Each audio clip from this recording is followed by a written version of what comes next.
사주와 성명학. 이번 시간은 정관에 대해서 하도록 하겠습니다.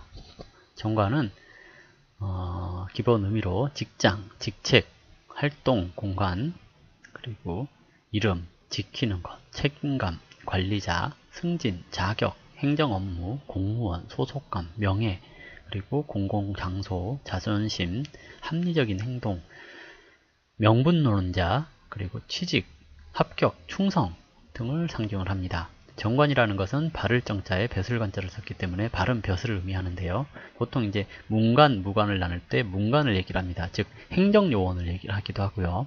관이라는 것은 일관을 극하는 것이고 비경과 겁재를 극하는 존재입니다. 따라서 이것은 오만방자한 일관이나 경쟁자를 누른다는 의미가 되기 때문에 명예를 뜻하는 거고요. 바르게 살아라 라고 얘기해주는 사람을 얘기를 하는 겁니다. 그래서 윗사람, 선생님 등을 상징을 하기도 해요. 물론 선생님을 인성이라고 얘기를 하기는 하는데요. 실질적으로 내가 바르게 살아가는데 도움이 되는 것, 이것이 정관이라고 볼 수 있는 거겠죠.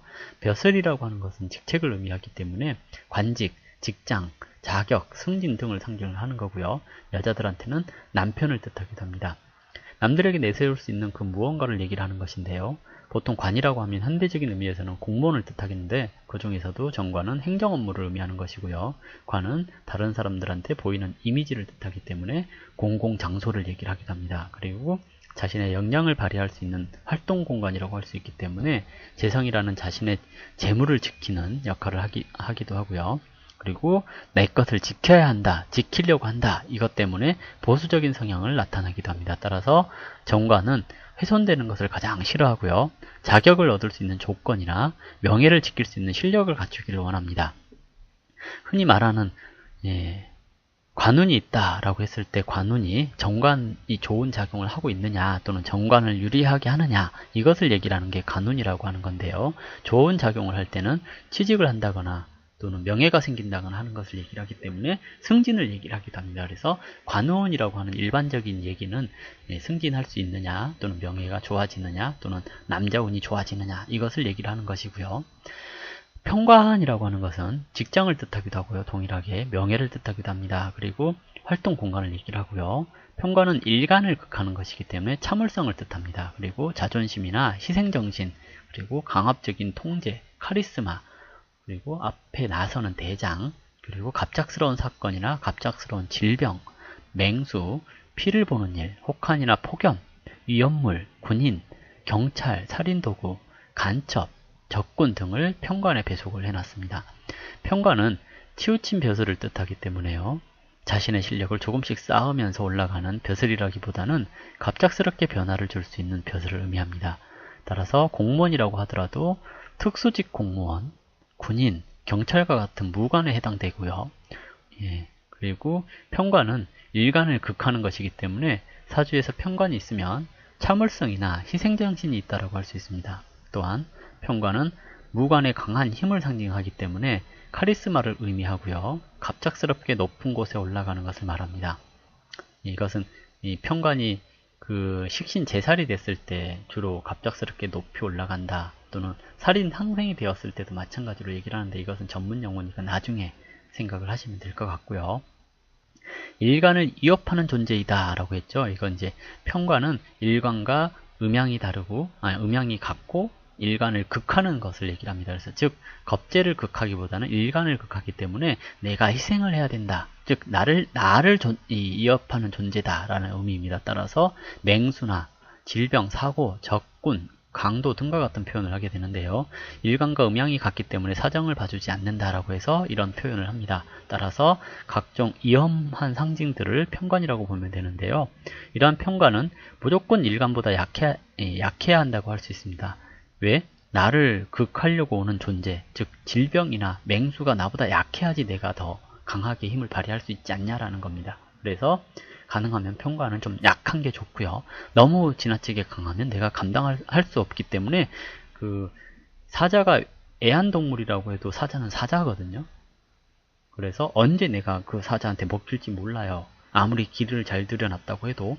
그래서 평관은 좀 약해야 되고 내가 그 사자를 이길 수 있는 힘이 있어야 평관을 다룬다라고 할 수 있는 거거든요. 그래서 그 맹수를 잘 다룰 수 있어야 되기 때문에 편관은 약해야 됩니다 라고 얘기를 하는 겁니다. 그래서 편관이 약해야 내가 질병이 아무리 무서워도 극복할 수 있다 라고 얘기를 하는 거겠죠. 그래서 사주에서 관성이 많을 때 나타나는 증상들과 관성이 없을 때 나타나는 증상을 한번 살펴보도록 하겠습니다. 관성이 많을 때는요, 정관과 편관이 섞여 있을 때를 주로 특히 관살이라고 하는데요. 관살이 많을 때 나타나는 것은 대부분 가난한 집에서 태어나는 경우가 많고요. 부잣집에서 태어나더라도 부모의 사랑이 부족하다라고 느낄 수 있습니다. 따라서 불안한 마음이나 초조한 마음이 나타날 수가 있습니다. 주변의 기대가 부담스럽기 때문에 묵묵히 자신의 일에 매달리며 책임감을 보여주기도 하지만 막상 열심히 노력한 것에 비해서 얻는 것은 적으니까 약간 억울한 생각을 하게 될 수 있습니다. 일간을 극하는 존재가 많기 때문에 자신을 절제하는 능력이나 참을성이 강하지만 스트레스가 쌓이면 쉽게 풀지 못하기 때문에 한번 폭발하면 크게 터지는 경우가 많습니다. 자신을 극하는 존재가 많기 때문에 남들 앞에 나서서 일을 하기보다는 소극적으로 일을 하게 되는 경우가 많고요. 대의 명분에 따라서 움직이기 때문에 대의 명분이라고 한다면 목숨을 내놓는 경우들이 많습니다. 보통 이제 이런 경우 군인들이 군인정신 하잖아요. 이게 전우를 위해서 내가 죽을 수 있다, 이러한 명분들을 얘기를 하거든요. 그래서 뭐 폭탄 짊어지고 탱크에 들어가서 폭발하고 그런 전쟁 영화들 많이 있잖아요. 이게 이제 살이 강하면 저렇게 희생정신을 발휘해서 내가 남을 대신해서 죽는 이 고귀한 희생, 이런 것들을 하는 경우들이 많습니다. 이것이 살이 많을 때 나타나는 증상들이고요. 여자의 경우 관살이 많으면 남자에 대해서 이론상으로 너무 많이 알고 있기 때문에 남자가 쉽게 실증난다든지 또는 남자가 접근해오는 것에 대해서 거부감이 생기기 쉽습니다. 따라서 뭐 관이 많으면 남자가 많다라고 통변을 하는 사람들도 있는데요. 사실은 남자가 많기보다는 남자에 대해서 거부감을 좀 많이 가지고 있다라고 판단을 해볼 수가 있는 겁니다. 또한 처음부터 친하게 접근하는 사람들을 경계하게 되고요. 오랫동안 자신의 옆에서 지켜봐준 사람들에게는 정을 가지게 되는데요. 누군가 자신이 하는 일에 대해서 간섭하는 것을 싫어하기 때문에 모든 일을 꼼꼼하게 처리하려는 성향을 가지고 있고요. 그리고 그러한 성향으로 인해서 사람을 가리는 경우들이 많이 나타날 수 있습니다. 남자의 경우 관살이 많으면 여자로 인하여 피해를 보는 경우가 많은데요. 왜 관살이 많으면 여자로 인해서 피해를 볼까요? 이 관은 재성의 기운을 설하게 되는데요. 남자한테 재성은 여자죠. 그렇기 때문에 여자로 인하여 내가 힘들어졌다라고 해석을 해볼 수도 있습니다. 따라서 관살이 많으면 여자로 인해서 피해를 보는 경우가 많다라고 얘기를 합니다.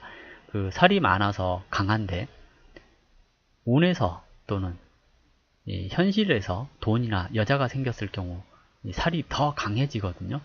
이렇게 되면 내가 피해를 볼 일들이 많습니다. 그래서 병이 약해질 수 있다. 즉 돈이 갑자기 많이 들어오면 건강을 조심해야 되는 경우가 많고요. 여자나 배우자가 이제 약해질 수도 있고 그렇습니다. 그러니까 이 재성의 기운을 설하기 때문에 여자가 또는 배우자가 병약해질 수 있습니다. 또는 건강하지 않은 사람을 만날 수 있습니다. 이것을 상징을 하기도 합니다. 관살이 많다라는 것은 내가 신경 쓸 일이 많다라는 것이기 때문에 업무가 항상 부담스러운 사람이라고 할 수 있고요. 따라서 과중과로하지 않도록 주의해야 되고 질병이 늘 가까운 곳에 있으니 항상 건강을 챙겨야 되는 겁니다. 따라서 여유가 생길 때 운동을 하고 보약을 함께 먹어주는 것이 좋다라고 할 수 있고요. 관살이 없을 경우입니다. 관살이 없을 때는 사주에서 없는 것을 절실히 바라는 경우들이 많습니다. 따라서 관이라고 하는 명예를 바라는 일들이 많기 때문에요.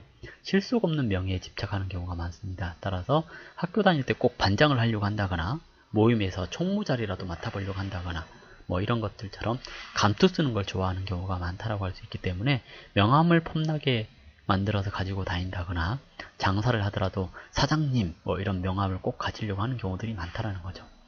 관이 없는 경우에 내 것을 잘 지키지 못하는 경우가 많기 때문에 금전적인 손실이 일어나기 쉽고요. 경쟁에서 밀리게 되는 경우가 많이 발생할 수 있습니다. 왜요? 비경겁제는 경쟁자인데요. 관은 이 경쟁자라고 하는 비경겁제를 극해주는 존재이기 때문에 관이 없다면 경쟁자가 나타났을 때 그 경쟁자에 대한 올바른 대처를 잘 못하게 되는 경우가 많습니다. 따라서 경쟁에서 밀리게 되는 경우가 생길 수 있기 때문에 관은 굉장히 중요한 것이라고 할 수가 있겠죠.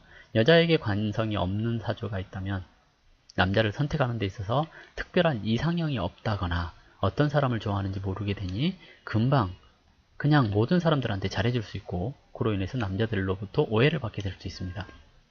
흔히 흘리고 다닌다라는 말이 있잖아요. 이것이 이제 관이 없는 사람들이, 여자들 같은 경우 관 없는 여자들이 흘리고 다니는 경우가 많습니다. 즉 아무 남자나 보고 접대성으로 잘 웃어준다거나 친절하게 대한다거나 하는 걸 얘기를 하거든요. 근데 자기는 바람을 피려고 그런 것도 아니고 그냥 일단 생활이 그렇게 되는 겁니다. 왜? 나를 극하는 육친이 없으니까 얼마나 마음이 편하냐 이거거든요. 이게 무의식에서 작용을 하는 거거든요. 무의식에서 나를 극하는 관이 없으니까 내가 일간이 되게 마음이 편한 겁니다. 그러니까 사람들한테 친절하게 대해줄 수 있는 거거든요. 그래서 항상 사람들한테 웃어준다거나 그러니까 오해를 받는다라는 겁니다. 남자들 같은 경우 그래요. 여자가 나를 보고 웃어주면 아, 나 좋아하는 거 아닌가? 라는 생각을 하게 되거든요. 그래서 이게 이제 오해를 받게 되기 쉬운 게 이제 그런 것들 때문에 그러는데요. 사주에서 관이 없는 여자는 그래서 흘리고 다니는 것처럼 보여진다라는 겁니다. 그리고 관이 없으면 자신의 자리를 오랫동안 지키지 못하기 때문에 변화가 많은 직종에 종사할 가능성이 높다라고 되어 있죠. 자, 예를 하나 볼게요. 신유년생이고요. 을미월이고요. 개축일, 무오시에 태어났습니다. 미월에 무오랜데 관이 하나, 둘, 셋 이렇게 있죠. 근데 오화가 재생살, 재생관하고 있죠. 그러면 관이 많네요. 이 정도면 관이 많다고 해도 상관이 없는데요.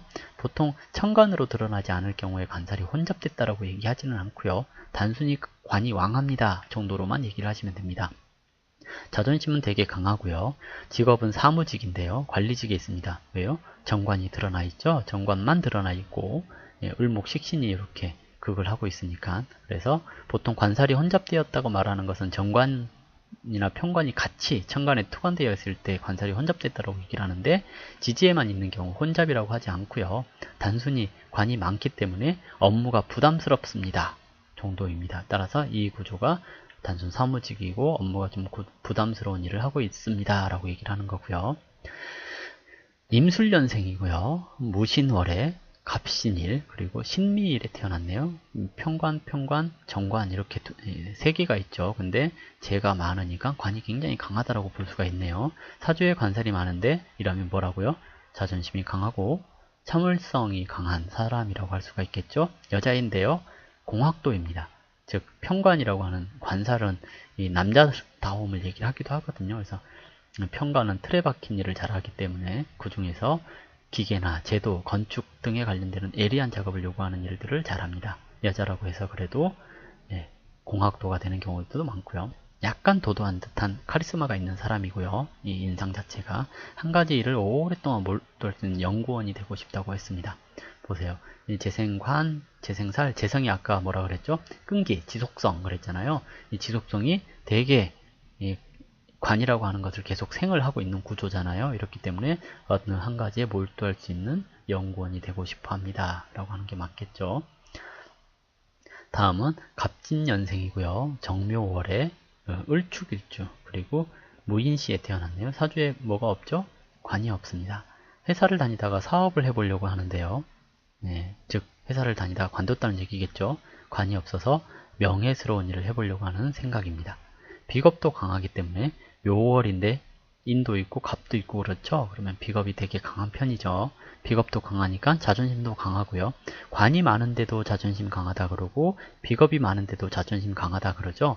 이 관이 많을 때 자존심이 강한 것은 체면을 얘기를 하는 거거든요. 나의 체면을 지키려고 하는 그러한 자존심, 보수성을 얘기를 하는 거고요. 비겁이 많을 때의 자존심은 나의 그냥 고집이 강하다라고 얘기를 할 수가 있습니다. 그래서 자존심이 강하고 경쟁심도 강하다고 할 수 있습니다.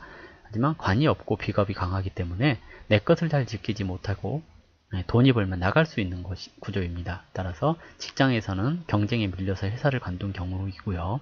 자존심 때문에 남들한테 보여주려고 사업을 하려고 하는 경우라고 할 수 있습니다. 그런데 이 경우 어떻게 된다고요? 비겁이 지나치게 강하니 가능하면 직장에서 죽은 듯이 다니는 것이 가장 좋고요. 비겁이 많으니까 내 것을 뺏길 거냐, 남의 것을 뺏어올 거냐를 생각을 해야 되는데, 관이 없고 운에서 관을 만나지 못했다면 남의 것을 뺏어오기 힘들기 때문에 사업을 해도 망하기가 쉬울 수 있습니다. 이런 경우에 어떻게 해야 되냐면 사람을 써서 그 사람이 일한 만큼 가져갈 수 있도록 해주셔야 된다라는 거거든요. 그래서 이런 경우 대처 방법으로 사람을 쓰고 그 사람이 번 돈을 나눠 갖는 그런 사업을 한다면 괜찮겠지만, 그게 아니라고 한다면 그 사업조차도 하다가 관두는 경우가 많지 않을까라고 생각을 해볼 수 있습니다. 다음은 정인 해보도록 하겠습니다.